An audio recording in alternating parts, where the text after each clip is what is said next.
tous et à toutes, mes petits électrons. Alors aujourd'hui sur Je vis en mode électrique, je vais vous donner une méthode que moi par exemple me suis fait avoir. C'est que en mode éco, vous pouvez toujours rêver pour avoir du chauffage sur le groupe PSA. Parce que en fait le mode éco justement coupe le chauffage. Alors si vous pouvez l'avoir, mais en mode très fort, donc marche forcée pour dégivrer l'avant de la vitre si vous voulez rouler en éco. Mais très clairement c'est pas agréable et ça pompe pas mal de batterie. Donc pour avoir du chauffage, vous vous mettez en mode normal, en mode B et avec le limiteur. Comme ça au moins vous ne dépasserez pas une consommation trop élevée.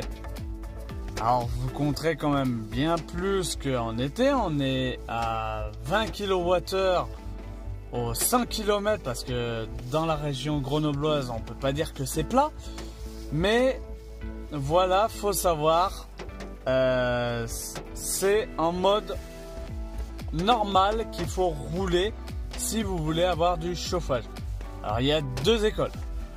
Soit vous faites une chauffe plein pot, vous la faites bien chauffer votre voiture, et après vous vous mettez en éco pour conduire, et dès que vous avez froid vous remettez un coup de chauffe. Comme ça vous économisez de la batterie dès que vous êtes en éco, et comme ça vous pouvez l'utiliser quand ça commence à se refroidir. Ou sinon vous faites comme moi qui aime pas avoir froid dans sa voiture. Et dans ce cas-là, vous savez que vous allez consommer bien plus, mais vous serez quand même à 250-300 km d'autonomie réelle en hiver. Ça c'est validé. Hein. Ça c'est validé à 100%. Vous avez 100 km avec ma conduite et 250 si vous êtes un peu plus lourd sur l'accélérateur. Et avec la solution de mettre en mode éco quand vous avez terminé de bien chauffer le véhicule, vous pourrez faire 333 km en hiver.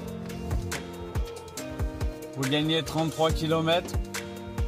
Alors après, c'est sûr que sur des longs trajets, va mieux falloir faire la deuxième solution. Ça veut dire mettre en mode éco quand vous avez terminé de faire chauffer votre voiture. Et dès que vous sentez qu'il faut refaire chauffer, vous le repassez en mode normal. Ou vous mettez en marche forcée sur la vitre de devant. Ça la chauffe très vite. Et je peux te dire, ça vous permet d'avoir chaud pendant un petit moment. Donc voilà, cette vidéo c'était pour vous expliquer pour le chauffage comment ça marchait sur le groupe PSA. Et moi je vous dis à très bientôt pour de nouvelles vidéos. Je vous laisse mettre un gros pouce bleu, à partager mes vidéos, à bien sûr vous abonner si vous ne l'êtes pas, et à mettre un commentaire si vous en avez. N'ayez pas peur, je répondrai, même si je réponds pas de suite, vous aurez forcément une réponse. Et moi je vous dis à très bientôt.